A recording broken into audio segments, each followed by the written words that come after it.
Michael, once again, you've done it. I don't know how you do it. You just just turn out one hit after another. I really think this will be a mega hit. Thanks, Bobby. I'm really proud to be like part of the picture. It really was sort of an ensemble work. I mean, Aaron Sorkin's screenplay, he did The Few Good Men with Rob Reiner. Rob and I share the fact that we're both second-generation kids. Carl Reiner being his, which is nice, and we take a certain kind of satisfaction in our successes and knowing what that means, and just a great cast all the way around. So it's been exciting getting the response that we've been getting. Michael, would you say that the main message and theme of the film is bringing up the question and looking at whether or not the president has a right to a private life, or is everything, fair game as far as his life is concerned? I think that's certainly in part. I mean, I think everything is open to interpretation, but I think there's an issue that we demand so much of our president image-wise in terms of almost being godlike, a saint. We insist that he have qualities much higher standards than any of us could even begin to ask for ourselves, our spouse, our children. And I think what Rob and Aaron tried to point out is it is a job, and it is a human being who's doing that job, and in most cases they're trying to do the best they can under extreme pressures. And I was staggered. I mean, I had some sense of it, but until you did a little bit of research and looked at some of the president's daily diaries, the unrelenting pressure on their time, the stamina that they need to complete a day is staggering, just staggering. And the loneliness. There's a certain thing that you identify with sort of as being a movie star, where you're a public figure. Everybody kind of knows you or think they know you. And yet you're removed because people don't really act or respond to you like they do to every other person. You, of course, know what it's like to be in the tabloids and to have that kind of press hounding you. What are we going to do about it? Clint Eastwood says you guys should fight back when you're attacked.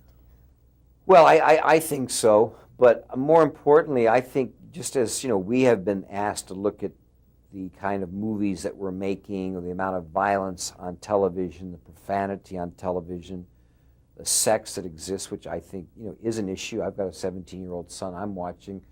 I would hope that legitimate media, both print and television, would not be seduced by the monetary rewards of tabloid journalism. And unfortunately, gossip is profitable. And I'm seeing more and more editors and broadcast managers make the decision to get into the gossip business rather than set a line. So I think that we all kind of have to do it together. Nobody's perfect. I've never said that I am or was. I have been married 18 years, and my wife and I are separated now. We have a lot of love for each other, but to see some of the innuendos or suggestions and just total fabrication that you really can't get into. Maybe Clint is right if you can find those places, because it only perpetuates the stories. Takes away from all the real problems that we have. And the same thing, I think, goes with the president. In this particular movie, we're dealing with some real issues, but the fact that the president dates becomes the highest and most important issue and hurts his ratings, and yet is the item that's the least important to what he's doing with his job. You think today a president could get elected if he were single? It'd be hard. I could think there's an opportunity, but I think you'll see a woman president before you'll see a single president.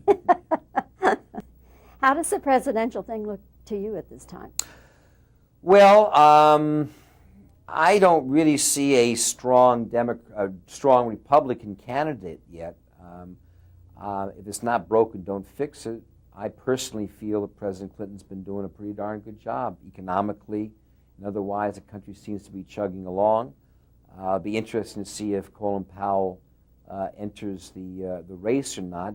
But short of him entering, I don't see a Republican candidate strong enough, truthfully, to replace President Clinton. Many people I think will see this as a very pro-Clinton movie. Does that bother you if they say that? No, you've got to take some point of view, and I think not so much it being a pro-Clinton picture, but the idea is that sometimes you have to stand up for beliefs that are basically the core of what our Constitution and what democracy is about. Sometimes they're not popular issues, and I think that was really the point that Aaron Sorkin and Rob Reiner were trying to make in an age of trying to get reelected or to get reelected with all the deals that one makes, all the deals that you cut. This is only movie time, obviously, but the intention was to say that sometimes one has to try to stand up for who or what they believe in, and hopefully that might carry the day. I think we're so busy making deals that we end up cutting down a clear point of view and just have kind of a mess. Michael, as always, it's fun to talk with you, and I congratulate you again on The American President. Your performance in it is wonderful. Oh, thanks, Bob. Highly entertaining movie as well as thought-provoking. Well, thanks, Bob. Good to see you. Good to see you. Have a good trip back to Dallas. Thanks. Okay.